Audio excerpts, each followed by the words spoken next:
Hello, everyone. How are you today? Hello. How are you guys? How was your weekend? Was it good? Hello, teacher. Wasn't good. Hi, Miss. Okay, guys. Well, we are getting very close to the end of this program, this process, this project, this course. Yeah, getting a little bit emotional. Today's our class 16. We just have Monday, Tuesday, Wednesday, Thursday, and our final meeting will be next Monday. So this is the end.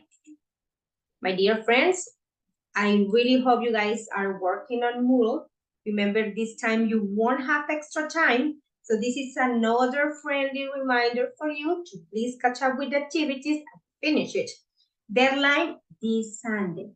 Let me just type it here for you to remember that, okay? This Sunday,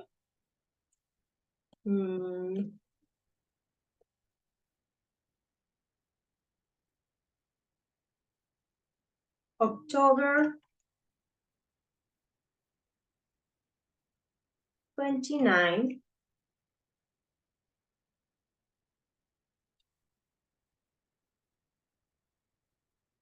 at 11:59 p.m. That's the deadline. So on Monday, when I see you, there is just the final test, the speaking, and that's it. That's the end. Questions, comments before we start? What are those questions you guys have? What do you want to know? What are those things you want to say before we start with today's plan?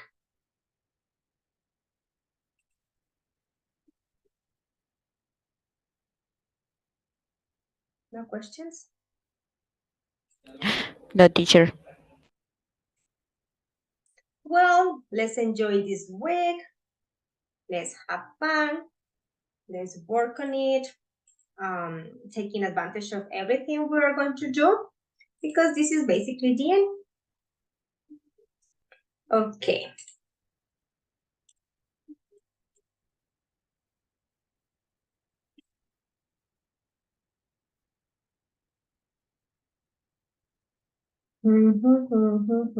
Okay, here we are. Let me show you what's our agenda for today. What's our plan? Today we're going to finish Unit 4 and we're going to have our focus on reading and writing. Okay. So as I told you, this is our class 16. We have 4 meetings left and that's it. October 23rd until October 30th, that is next Monday. And this is our agenda for today. Okay. The first activity, that is the warm-up, is like a worksheet that has different exercises. One exercise is related to vocabulary, like 3 or 4 words or concepts. Another exercise is related to grammar, to review our English structure, not forget about it. And the last one is more like a reading comprehension. It's very short. That is related to business English letters, because today we are going to write a follow-up email. That is the email that we usually send when we want to continue talking about a case or situation, or when we want to check how is it going, and when we want to check the other part, or position is doing with that. So we have this warm-up related to business English letters. Then I will show you how to write a follow-up email, like some characteristics and tips. And then you guys will work together writing your own sample. After that, we will have a discussion related to cold calling. The cold call that I did not explain it in detail last week, but I remember that I stopped one of the videos because they kept mentioning it, and I said, well, it's necessary to just have a short pause and explain what a cold call is, so we don't have any questions or doubts, because these people use that term, yeah, every time they talk about call center, telemarketing, etc. So cold calls are the ones that people did not ask for, the ones that they did not request. Yeah, we just do it because we want to offer something, sell something, follow up a situation. Okay, so we're going to talk about strategies, techniques for cold calling, yeah, or cold calls. Then we will have a very, very short activity from Moodle that is Unit 4 Vocabulary 1 to finish Unit 1 today.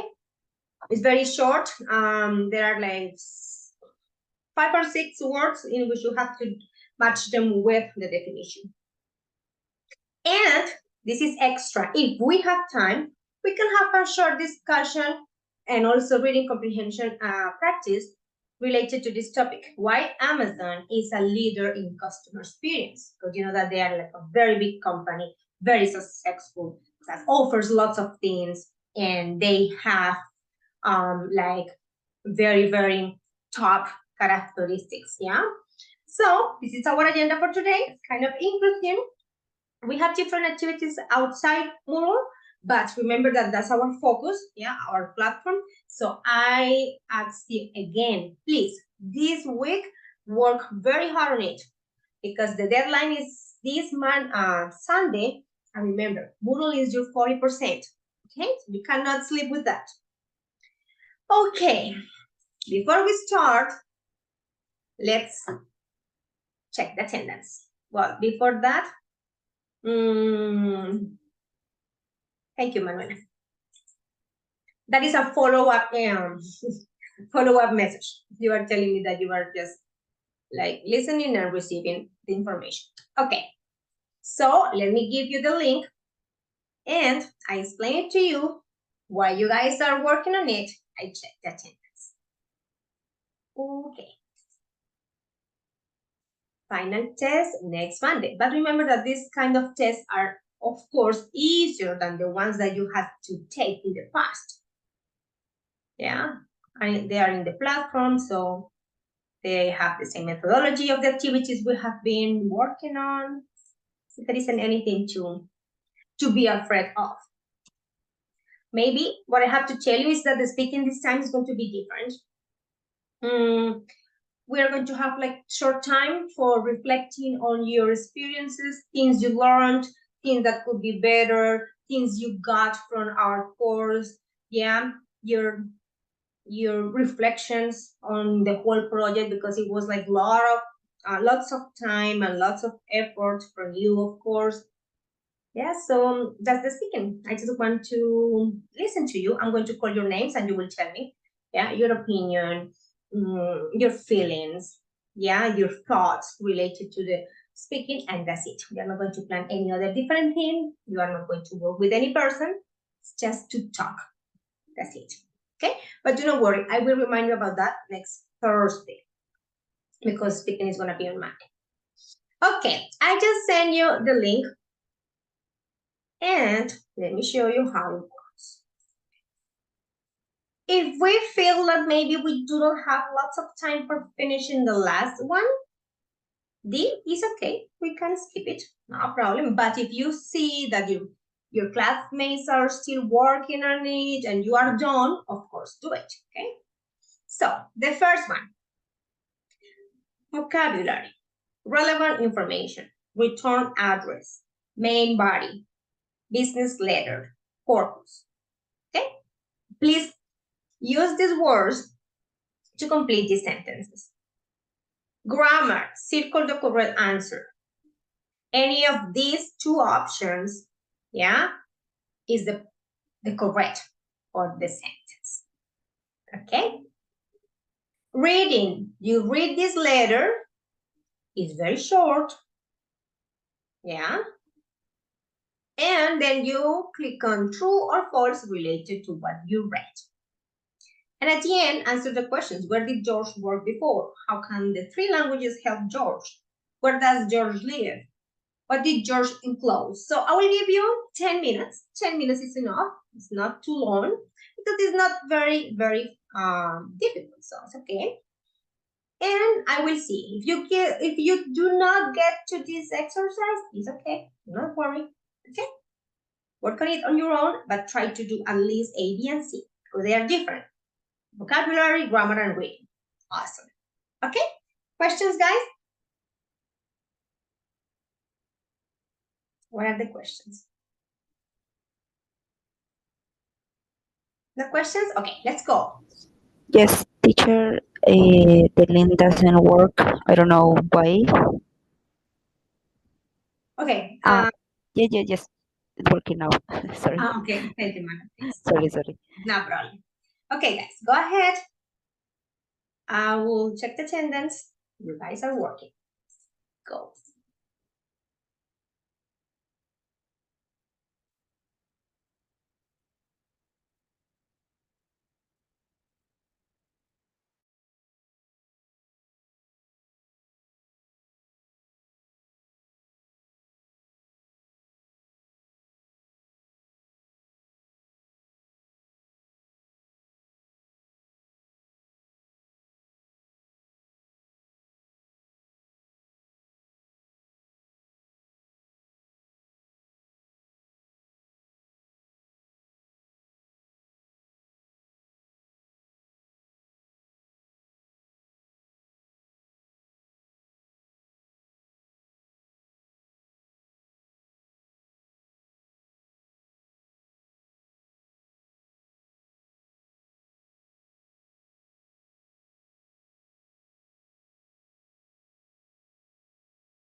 Karen?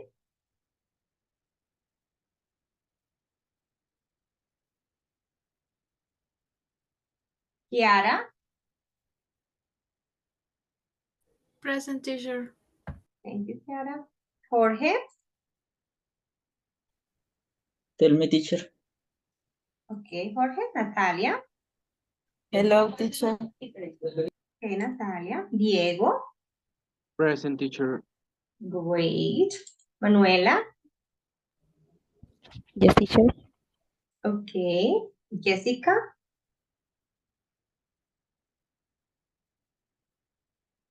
Present, teacher. Okay. Catherine? Present, miss. Great. Mandy? Mandy?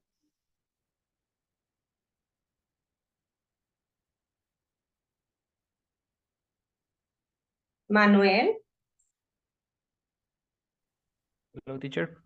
Present. Thank you, Manuel. Maria?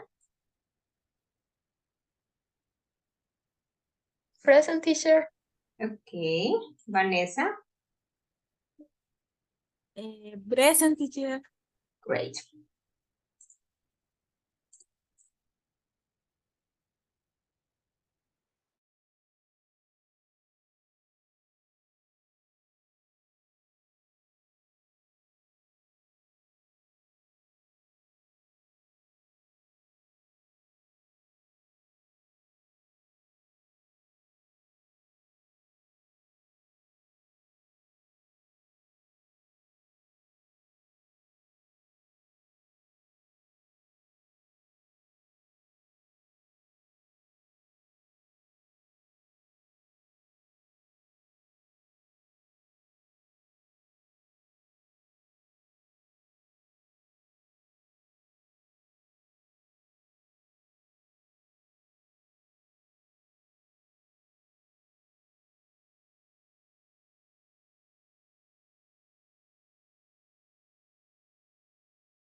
Are we done? Can we check?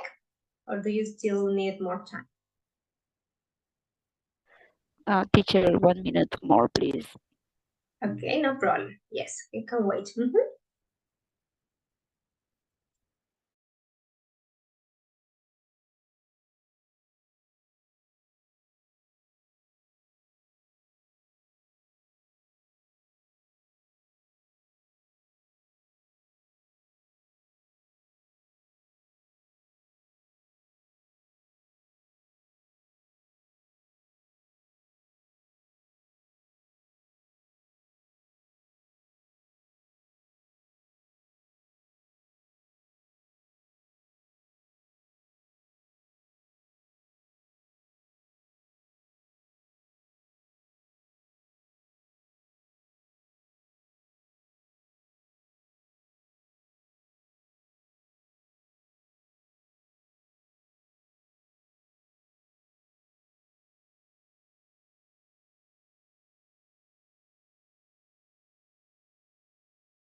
Okay, boys and girls.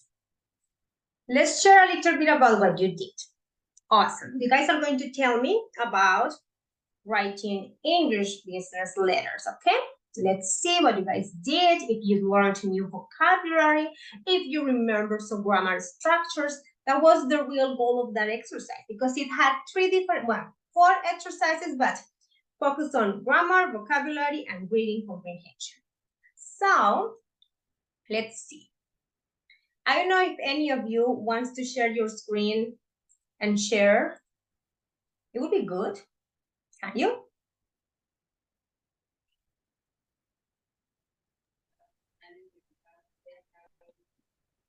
The answers? Yes, Jorge. So we can have a short conversation about it. Can you?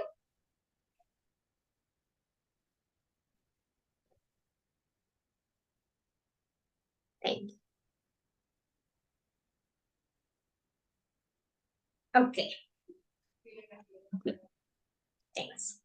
Anything to be included in the letter would be mentioned in the main body. The main body of the letter is what has, or the part that has the main topic, the details, the main issue, right? Okay, very good. The return address should be written at the right top in formal letters. Yes, that's the right position for it. You should have skills to write a clear and polite business letter. That's what we're going to learn today or review because most of you may have some information related to this. I'm going to show you different samples of cases in which you have to follow up, and at the end we'll write our own sample, right? Okay, don't forget to explain the purpose of the letter. Yeah, in the intro, you are going to say what you are writing. Be sure that you provide all the relevant information in the letter. Yeah, very easy, very simple. Perfect. Okay, let's see.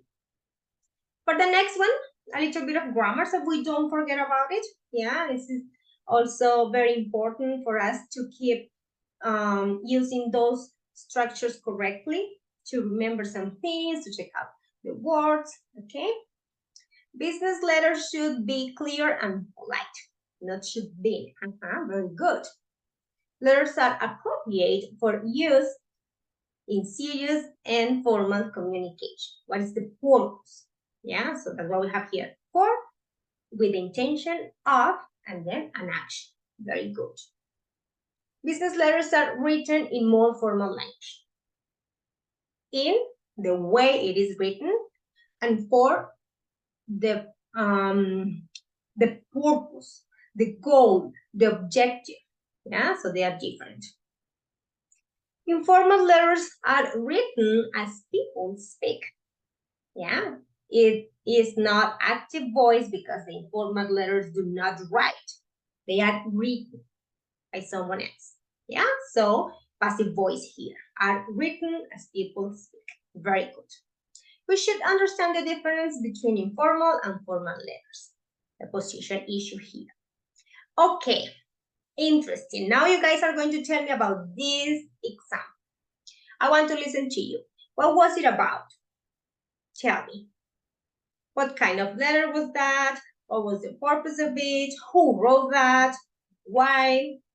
Thank you, Catherine, for raising your hand.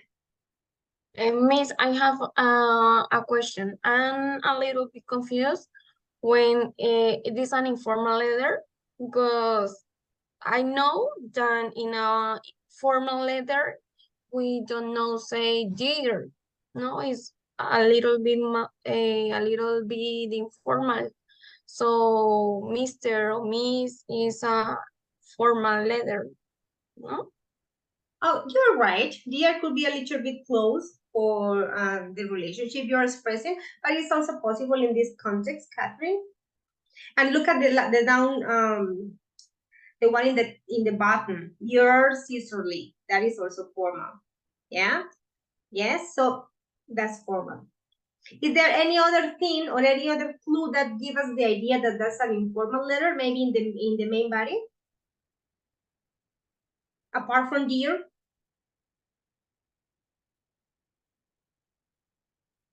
I don't think so, because if you notice, there is just information about work skills, yes, about the purpose of writing down the letter, but there isn't any informal information like telling you how you have been feeling these days, or that you have been thinking about the other person, or my plans for tomorrow, what I did last week. Yeah, that requires like a more informal letter for a closer relationship.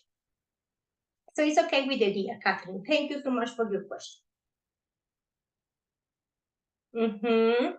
Thank you so much for the information we have in the chat. Something to clarify that. Interesting. Yes. It is okay. It sounds respectful. So it is fine. Yeah. Different from hi, bad. Hey, baby. Like things like that, like to be, very close. And the one at the bottom, as I told you, your sincerely, that is formal. Yeah. And if you, okay, maybe you say, well, dear can be a little bit tricky here, and it's totally acceptable for you. But if you check out the main body, the kind of information that it has is formal. Yeah. Thank you so much for your question, Catherine, and thank you, Lillian, for your clarification. You guys can read in the chat, and you can get a better grasp of it. Thank you. Okay. So tell me a little bit about it. Instead of me reading the sentences, I would like you to speak a little bit about that letter. What was it about? Come on. Was it about? He was interested about a new job of salesman advertised, and he saw this in the newspaper, and he enclosing a copy of his CV. I sent this copy, and he want to change his work because he want to, I'm not sure how to say, he thinks that he will be useful for customers because he can speak 3 languages. 3 languages? Okay, thank you for that. Very good. Awesome. Thank you for sharing. Manuel, thank you for raising your hand. Go ahead. Well, teacher, in my opinion, so okay, it is a formal letter that it's what we call a cover letter, where you show your interest in a position.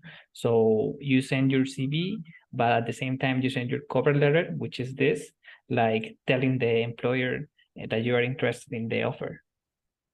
Yes, Manuel, thank you for that information. It's very important to do this because it's not the same that you just send your CV. Yeah, if you write a message like this, as Manuel just mentioned, you are sending, something in which people will know that you are interested, really interested, and at least you give them that task of checking it. Yeah, you are giving them reasons.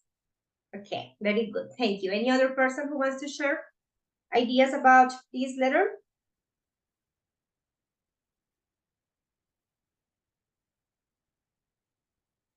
No? Okay, let me see if I can ask, I don't know, maybe Natalia? Can you tell us a little bit about it? Yes, teacher.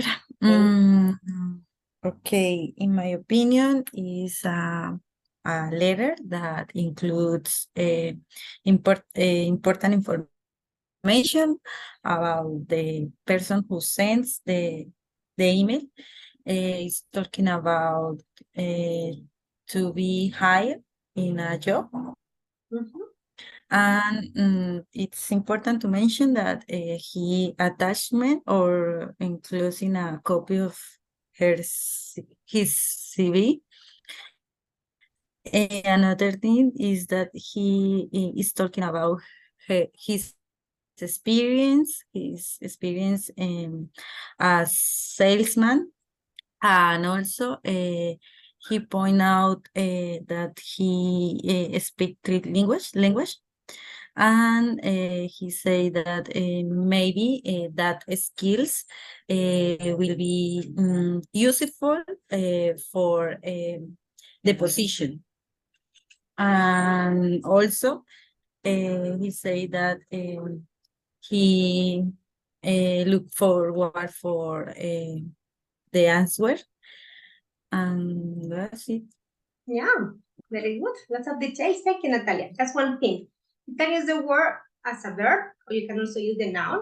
So you can say he attached a document, yeah, in this case, the CV, or he included an attachment, yeah.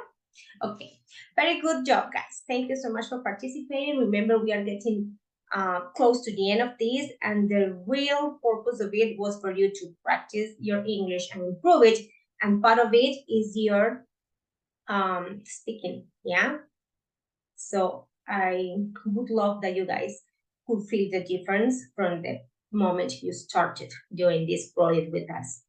Okay, and of course, keep harder because this is our last week of meetings. Well, thank you, Jorge, for sharing. Can you please stop so I can share mine? Thanks.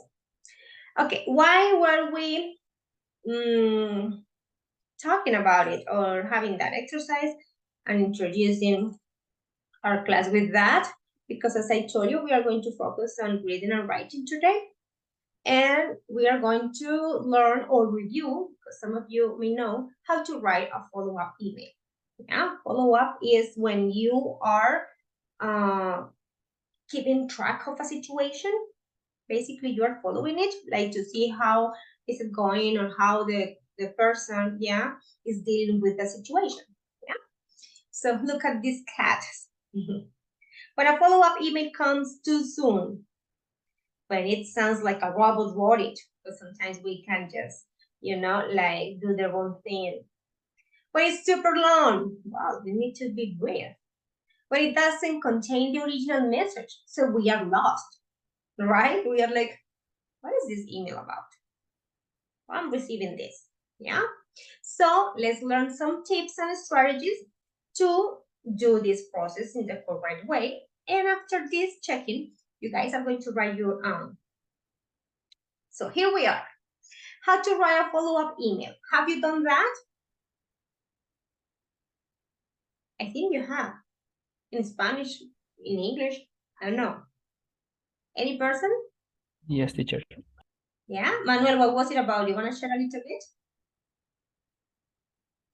Well, teacher, where I used to work in teams, so sometimes I have to write emails or maybe receive emails, maybe asking how is everything going, how is it going with maybe some specific subject. So yes, I have the opportunity. I've had the opportunity to send and receive follow-up emails. Thank you, Manuel. Thank you for sharing. Yes, Manuel kind of gave us some examples, and I need to say that. I need to be clear here. There are a lot of topics in which you guys will send a follow-up email. A lot, yeah? But today I'm going to show you a couple of them, maybe related to this topic of our interest. And later, if you have time, you can also, like do some further research. But of course, there are a lot, because sometimes you need to send an email about something you requested and you have gotten any response. In other case, to show interest as well. In other case, it would be a response about something you asked someone to do, yeah, but maybe the person has not done it. So there are different options, okay? So here we have like general tips. Of course, I say general because if we want to be like very, very specific, it will be like for each situation.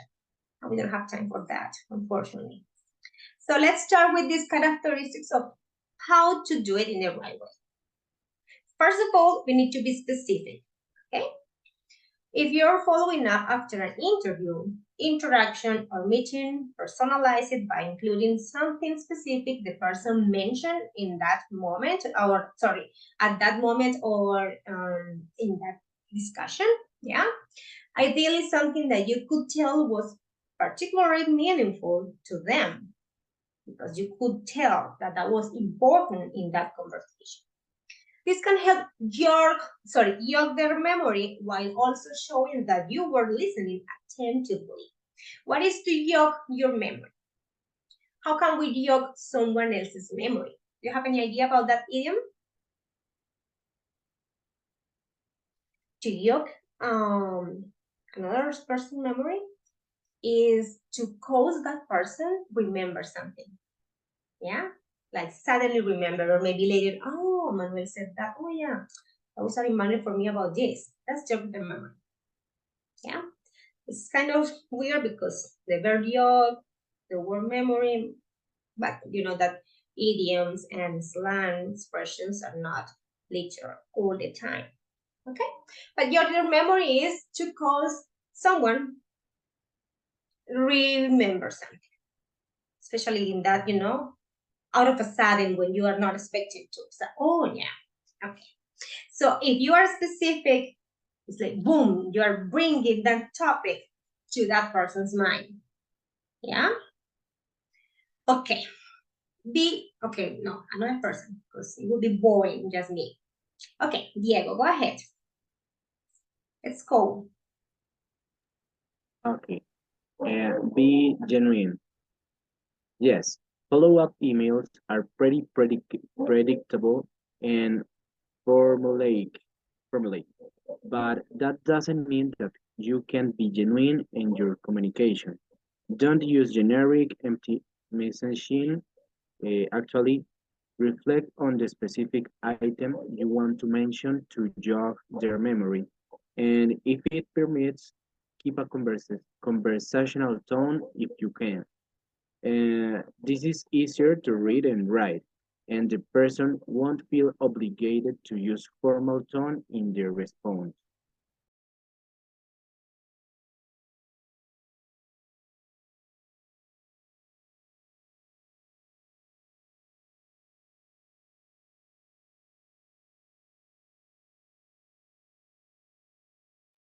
Okay, sorry. Yeah. Being genuine means that you can use the perfect clear language, yeah, without being so, how can I say, like, well, sophisticated in the way that maybe the words cannot be understood and cannot give a clear message, yeah. But there must be a balance, because sometimes we are, yeah, but come on, this is so ambiguous. How can you tell me to be formal and to be genuine? It's like, well, there needs to be a balance, because it can be genuine but formal at the same time without being so formulaic, as the word says that, yeah, that every single word needs to be, you know, like sophisticated and other things. And as the previous image, look, it sounds like a robot wrote it. Yeah. So it's okay. You can still keep your style. Yeah. Because it's easier to read and write and to understand. Okay. And also the person will also feel like something that is getting to that person. Yeah. Okay. Sorry. My bad. Include the original message. Let's continue. Okay, here we are. Oh. What's wrong? Okay. Jorge, Don, Natalia, Don, Diego, Don, Manuela, Don, Manuel, sorry. And then Catherine. Okay, Catherine, please read this one. Sure, miss. Include the original message. If you're following up on the previous email, don't make the recipient search for the original email and do not rewrite the email. Reply all to your email and then remove yourself from the recipient list so the person can have all of the context they need. Also, if the original email has an attachment, reattach it.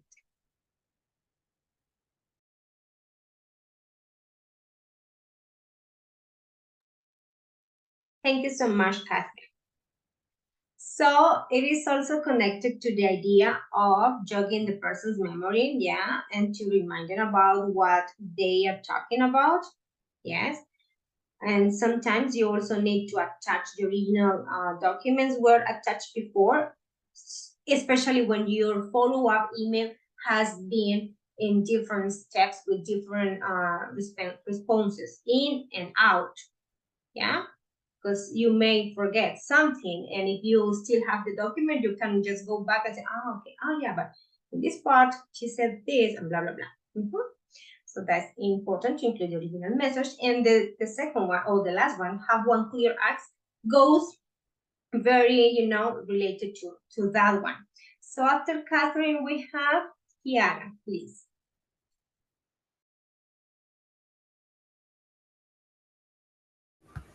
Have one clear ask.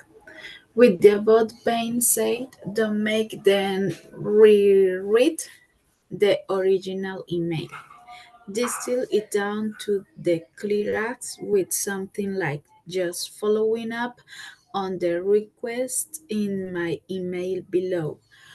Do you think you'll be able to provide that data for the April 25 to May 31 date range?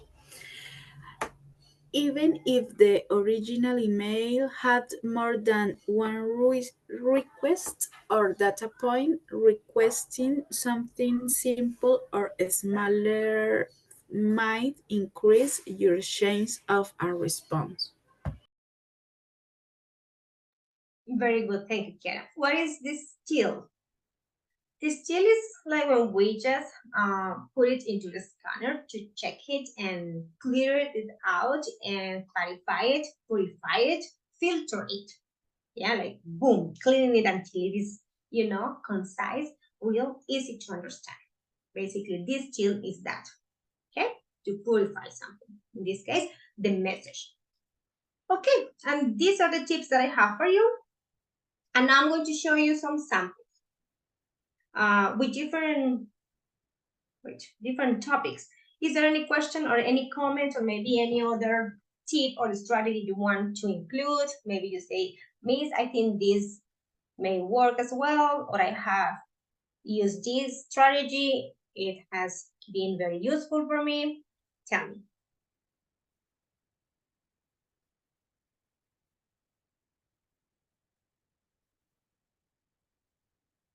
Okay. So here we have this. This is a follow-up email, but with templates like a model or sample, yeah, for inquiries, right? Remember, consultas, okay?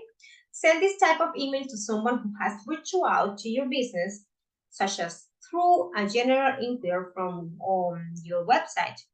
If they left a phone number, call them first to leave a voicemail and then follow that up with an email like this one. So here we have some information that we are supposed to change, but in the next one, I will give you the original example. What is the topic? In response to your inquiry. Hi, here, of course, your name, the company. Thank you for reaching out to us. I just left you a voicemail. Briefly answer the question. Which question? The question that the person had when they reached you out. Yeah. I'm happy to share more details and answer any further questions you have. When's the best time to reach you? Or feel free to stick with email correspondence if that's easier. Looking forward to connecting. Name and the content in. Look at the original example. So let me ask Manuela, please read. Okay, teacher. The subject too? Okay. In response to your inquiry. Hi, Mira. Thank you for reaching out to us. I just left you a voicemail. Yes, we do offer customized option within the bucket range you provide. You can view examples of your related work here. I'm happy to share more details. When's the best time to reach you? Or feel free to correspond via email if that's easier. Looking forward to connecting. See and down the number and website.com. Sorry.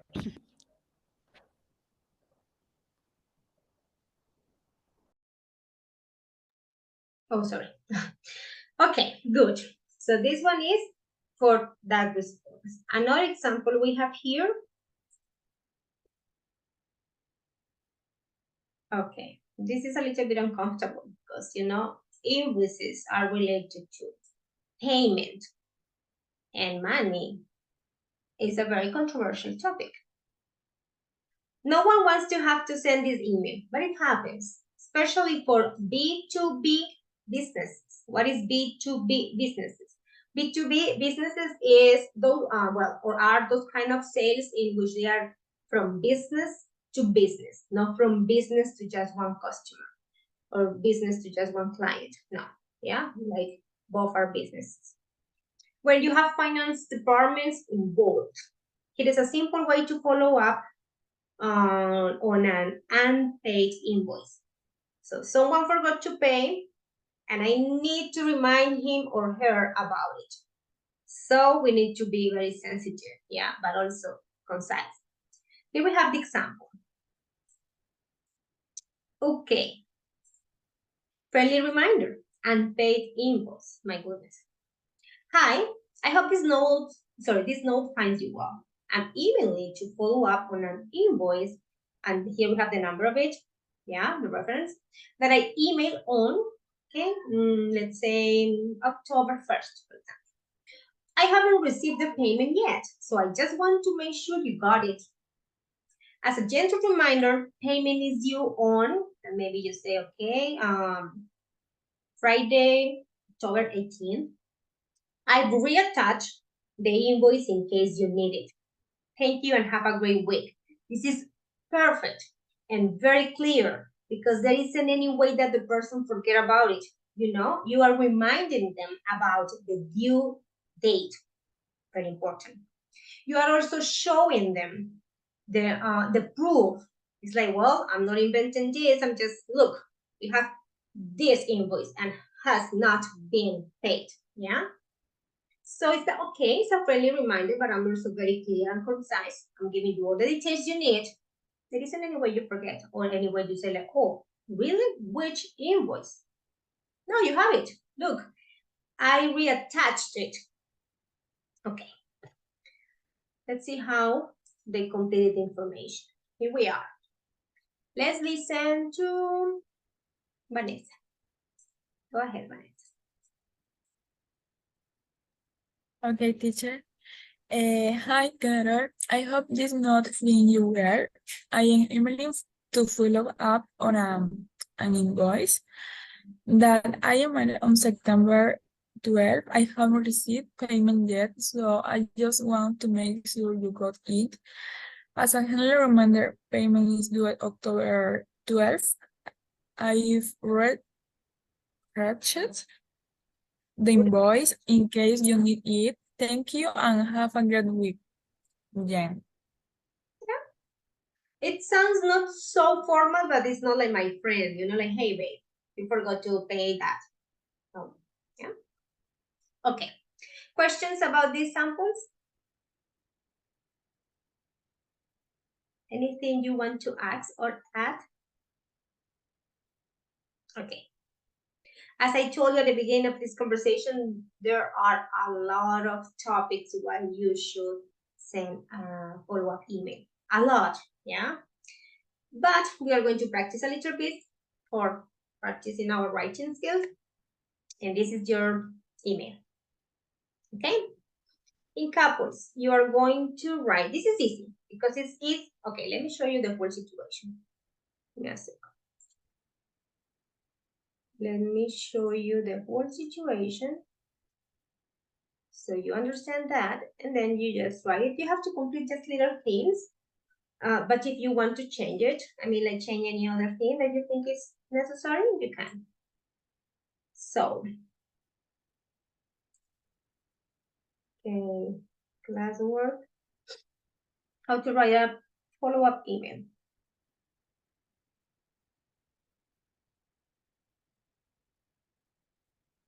Uh-oh. Trying to find it.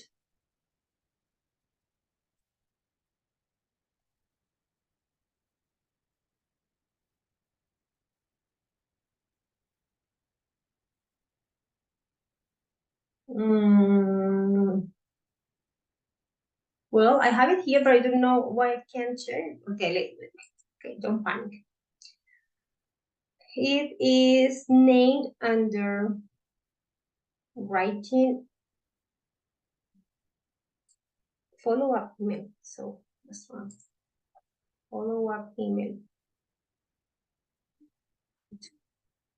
Okay, let me show you that I'm not crazy. Well, maybe if I will, okay, has to be updated. I got it.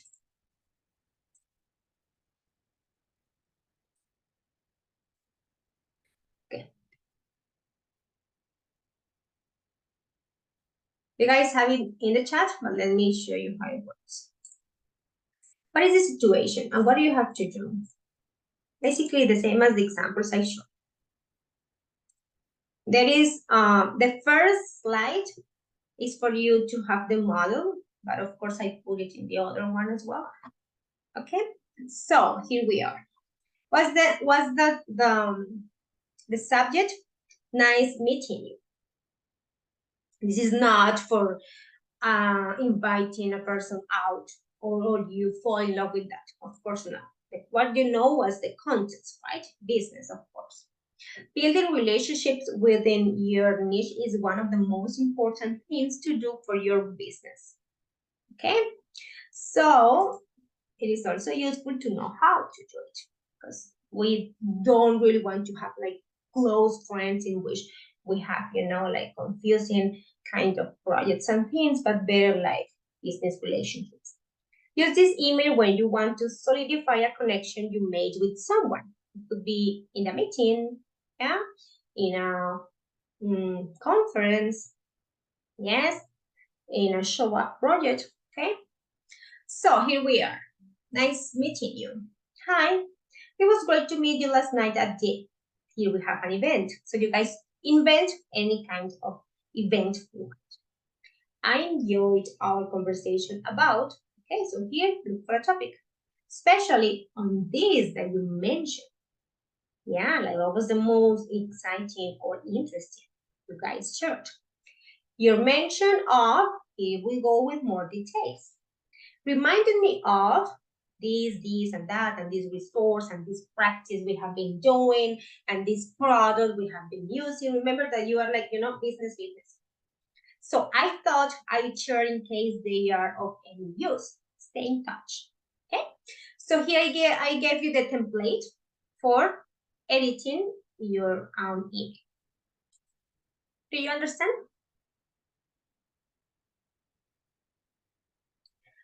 I have this activity planned for working together, like in pairs, yeah? But if you prefer to work individually and you think that at this point of the project you guys need to work on your own skills, it would be wonderful. Say, teacher, I'd rather work on my own. No problem. What do you prefer?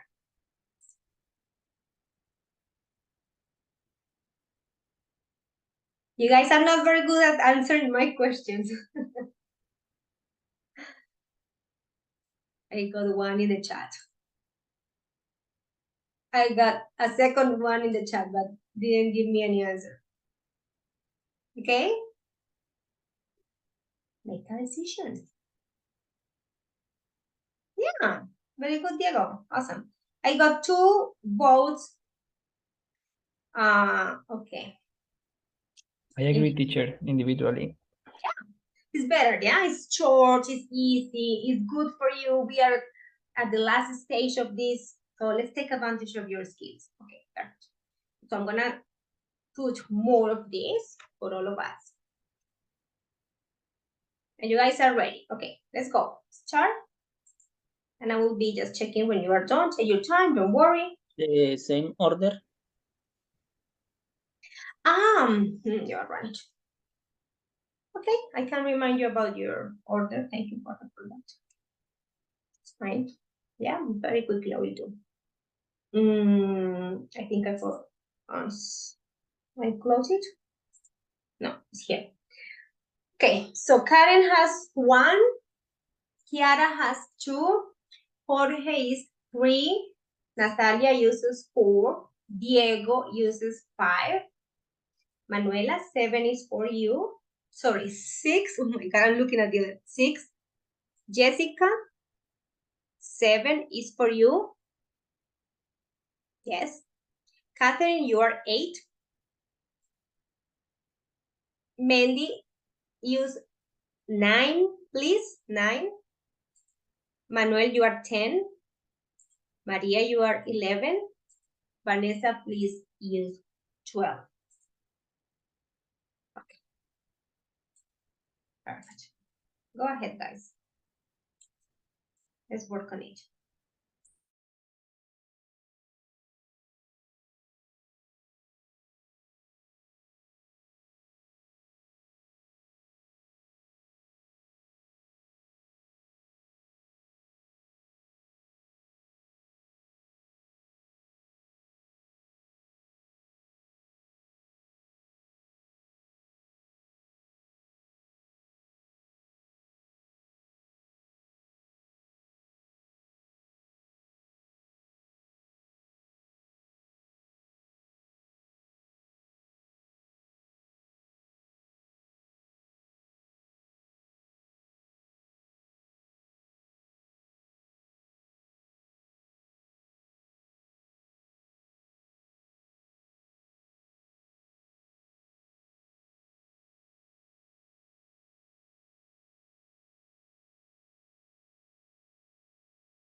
Teacher, sorry, Yes, Kiara. What's up? I don't have a slide. Why not? Okay, give me a second. I put 12, but okay. I understand. Perhaps. Okay, sorry. Okay, here we have. Let me see.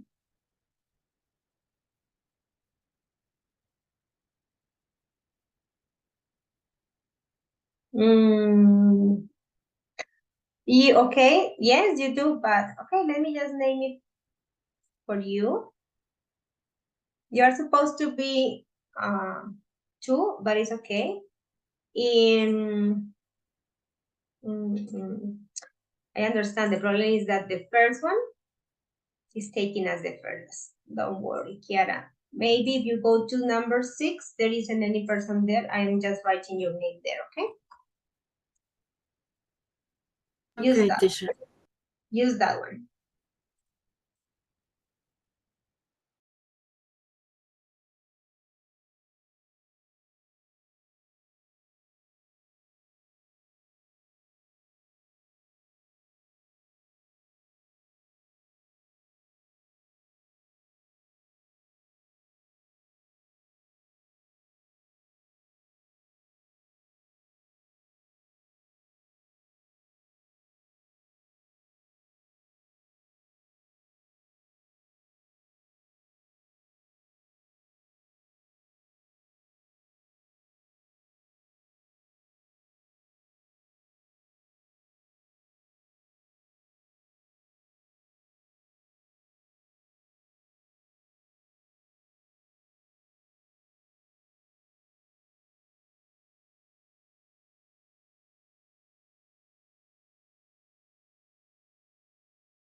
Okay, guys, perfect. As it was short and most of you are done, we are going to continue with the next activity. I was checking what you guys were doing, and all of you have different topics, different events, which is very good. Very creative people. Okay, perfect. Now, changing a little bit the topic to finish our unit 4 today. Tomorrow we start. Okay, let's review again. This is the plan. Today we finish unit 4. Tomorrow we start unit 5. So we have Tuesday, Wednesday, and Thursday for unit 5. Monday we'll have speaking, which I already told you how it is, and it's different. And exam. Yeah, speaking won't take us longer than 20 minutes. 25, 30 minutes, 30, from 6 to 6:30. That's why you guys need to be on time on Monday. Yeah, so we can start the exam 6:35, 6:40. Okay. And we have from 6 to 6:30 our speaking. So, what is next now? Cold calling.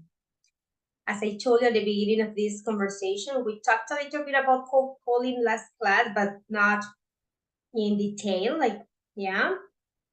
It was just something I mentioned in order to understand the video. So now we are going to check out cold calling tips and strategies, yeah, and more details about that topic.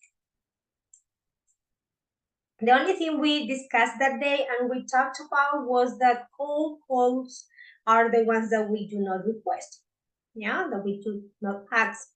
So people just do those calls in order to sell, to offer, yeah. So let's check out a little bit about that, and you guys will tell me at the end of the video. The video is 6 minutes. So at the end of the video, you guys will tell me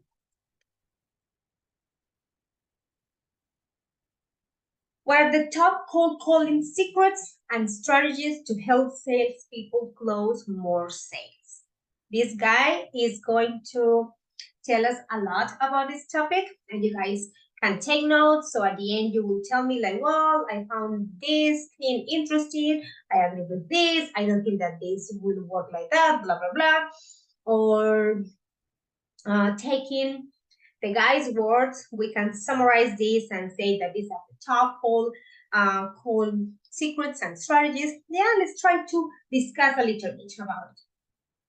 What's going on in the chat? Maria, the more activities? What do you mean? The ones that we have worked on before, they are closed, yeah? But the ones that are not part of our classes are of course up for you, and you guys have until next month. No, as I told you, okay, let me just go back to the message I sent you. October 29th, which is Sunday. Yes, this Sunday. That's what I will be giving you this reminder every class. Yeah, please keep working on Moodle. We will close this Sunday, and remember that's 40% of the total score. So that is like the greatest one. Okay, good. Let's check out this video. Let's talk a little bit about it. And of course, I expect you guys discuss on it. Okay, let's go.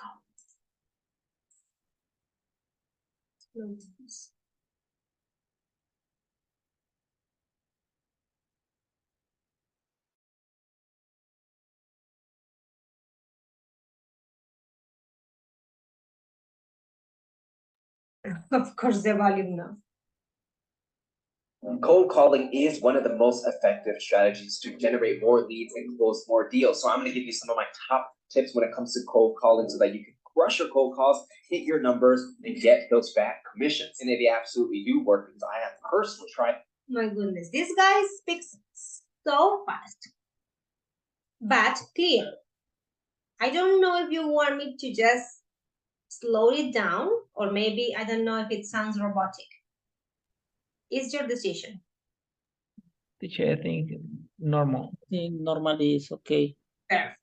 Great. Yeah, because I see it's fast but clear. It is really clear.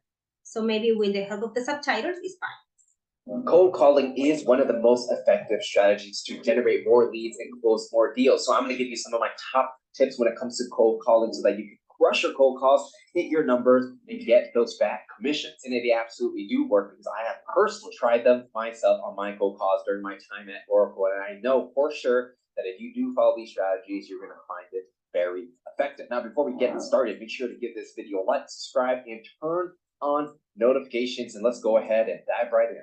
If you want to be good at cold calling, the first thing you need to understand that you need to get the other person to like you as a person. And the thing is, people will make a split decision within the first 5 seconds of meeting you on whether or not they're going to like you. Right? That might sound crazy. How do you know you like someone if you only met them for 5 seconds? Well, the truth is, that's how it works, right? People will judge you based on how you look and how you sound, not necessarily the words you say. Now, when you're cold calling, they can't see you, but they can hear you. So 70% of whether or not someone likes you is going to be based on your tonality. Around 30% is going to be based on the words you're actually saying. So for tonality, what does that actually mean and how can you use it to crush your cold calls? Well, here's the thing.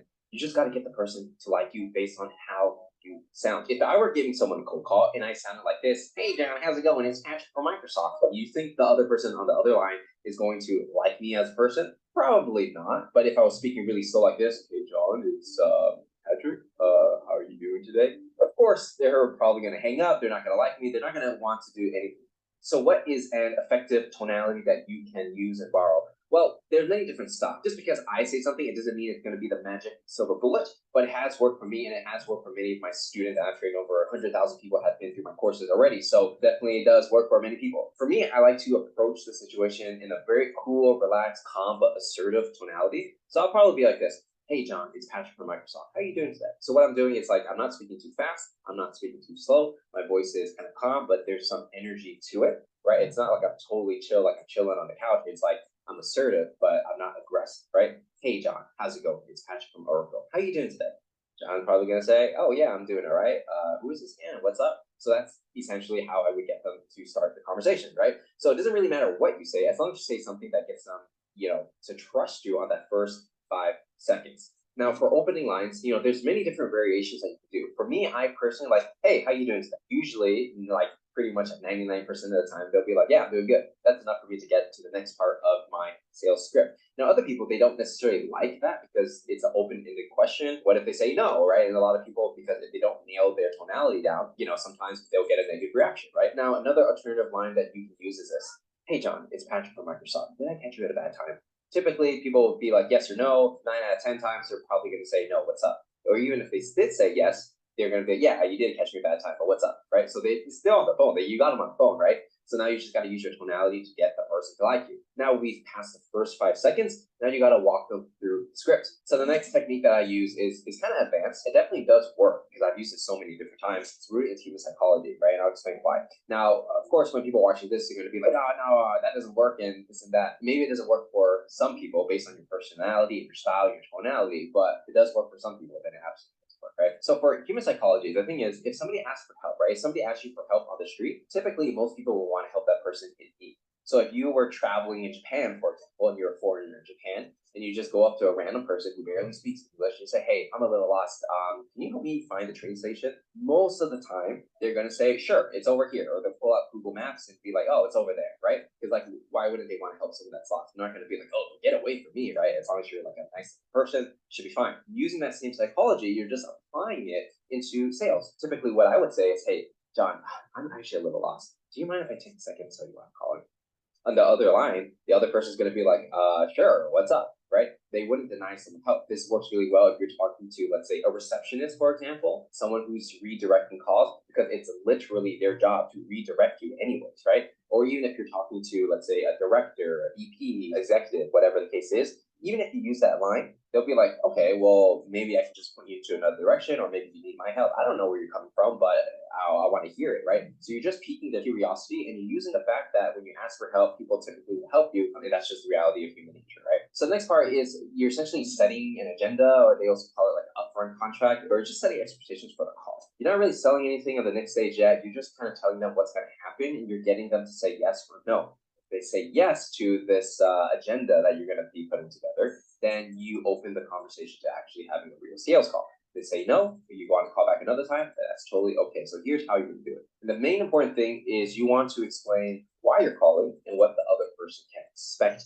on this particular call, and also how long it's going to take. Hey, John, I'm a little lost. Do you mind if I take a second to tell you why I'm calling? John will say, all right, sure, what's up? From there, what you're going to say is, hey, I'm part of the marketing team at Studio XYZ, and I noticed the company was putting up a lot of YouTube videos and podcasts on YouTube, which is absolutely great. What I actually do is I help companies, take those YouTube videos and turn it into shorts and post it on different social media sites like TikTok, YouTube Shorts, and things like that, in order for you to get more attention. And I noticed that you haven't really started doing that yet. So the reason why I'm calling is because I wanted to take 5 minutes to see if it would make sense for us to work together in some way. And if it does, great, we can move on to the next step. But if not, totally fine. Is that okay with you? In that particular situation, in this context, right, if someone is actually, let's say, a podcaster, and they're putting out podcasts, long form content, but they're not turning it into shorts, and it's obvious that shorts is the way to go because it's like free content essentially. If they haven't done it, maybe they want to learn about how it can be done. If it only takes 5 minutes, they know what they're going to expect on the call. They know what value they're going to get. They know how long the call is going to take, and it's not going to take that long. And then they can either say yes, and it's okay for them to say no, because you just told them, like, hey, if it makes sense to work together, great. But if not, totally okay, right? That's the line that you use. And there's no pressure, literally no pressure at all. They can say yes or no at any time, and that's it. And so typically what happens when you do this, and you get your product market fit right, and you actually provide some kind of value in this conversation that makes sense for the person, they're going to say, yeah, sounds good to me. And then you start the call. Now, from there, what's going to happen is you're going to actually begin the sales call, right? Sales calls, it can get really in-depth, and I have more videos explaining exactly how to run the sales call. But essentially, the next line after you set the agenda for the call is basically you're going to ask a question to get the call going. And typically what I would like to do is I would like to use some kind of data point first, give them my insight on that data point, and then I would ask a question. Top of my head, I would say something like, hey, so I noticed that you posted a lot of long form content on YouTube. And right now, a lot of people are getting a lot of attention and new subscribers by just taking their long form content and turning it into shorts. And I was curious to understand if this was something that your team has already been working on or not. And then they would say, oh no, we just haven't had the time to do it. And then you would just start the sales call from there. And typically all you have to do is ask questions, understand the pain, and solve those pains, which I have more videos about, which you should subscribe to my channel so you can find them. And so if you enjoyed this video and you got some value about how to actually cold call, make sure to give this video a like and subscribe, and leave a comment on whether or not you think these lines will work. With that said, I'm going to see you in the next one. Okay, you want to watch it again? El periódico más. One more time?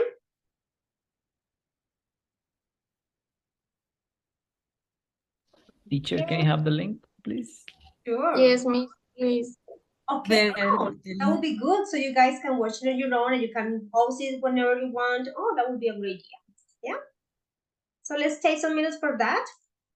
And wait, this guy, this guy is so annoying. He's always in my videos. Wait. Because okay, this guy, I cannot, okay. Yeah. So you guys can watch the video on your own, and the time, because the time.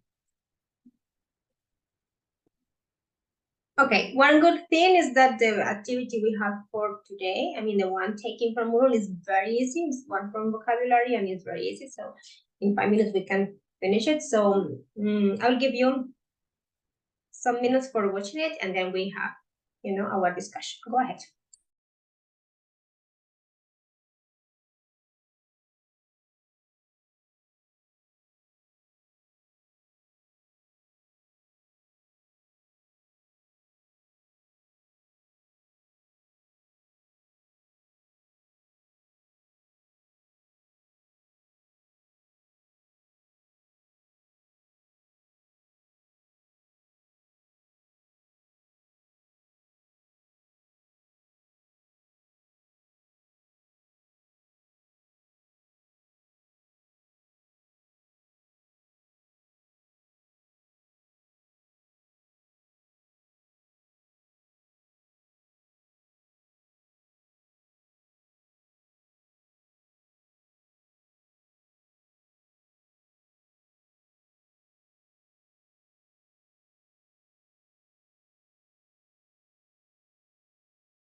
Okay, guys, tell me a little bit about it. Tell me a little bit about cold calling.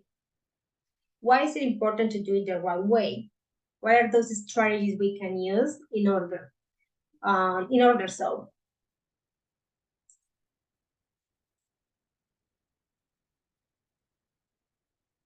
So, any of you? Thank you, Diego, for raising your hand. Go ahead. Teacher, the most important thing that I think the man said is that when we are selling anything, we on phone really, we don't we shouldn't um, use questions for yes or no answers. We use questions that the client speak and are more interested in the things that we are saying and selling. Yes, Diego. Very interesting information. Very good. Thank you. Perfect. Another person who wants to share your ideas? What other aspects or things do we have to, or well, should we have to take into account?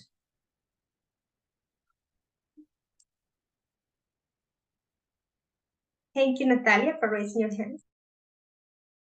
Okay, there are some tips that he already give. One is that the tonality it's important, and it's important not speaking too fast or too slow. It's important start the call in a cool way, relax. And he said that was important because the client always make match in the way that you sound. It's important to keep I don't know how to say tono de voz. Yeah, the tone of voice. Yes. So the people, the person like how you sound, and it's a good start.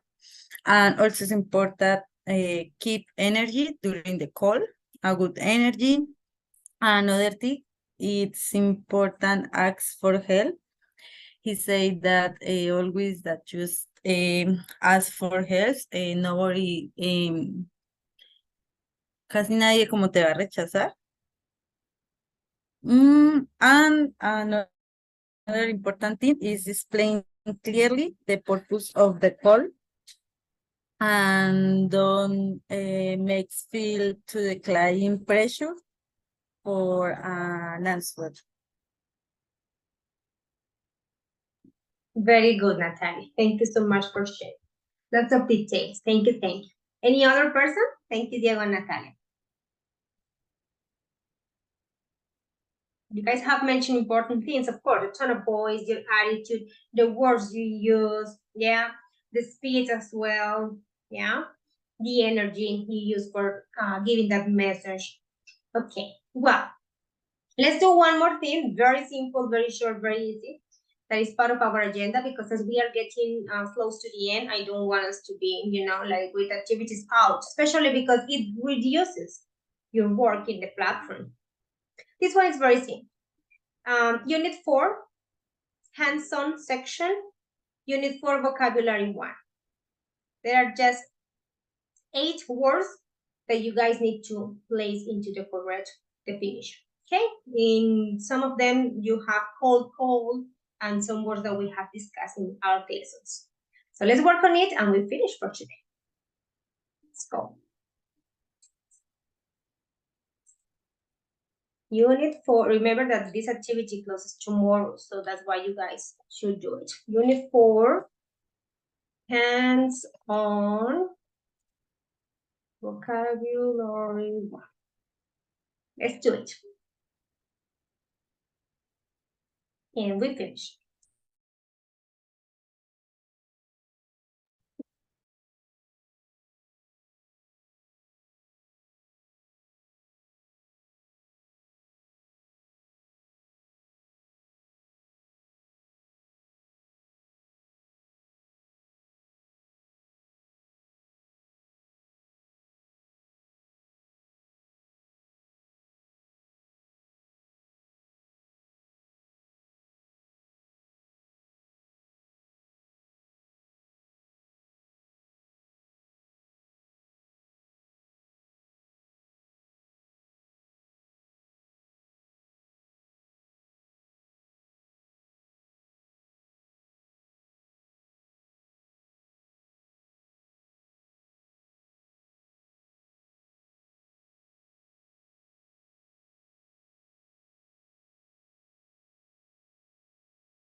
Okay, boys and girls, I hope you guys have finished the activity. If you have not, please finish it, okay? And do not forget about working on the rest of them by Sunday. Have a wonderful night. Thank you so much for your attention and time. See you tomorrow, guys. Take care. Bye-bye. See you tomorrow. Bye, teacher. Thank you. Okay, my Bye, pleasure. Bye. teacher. See you tomorrow. Bye, guys. Take care.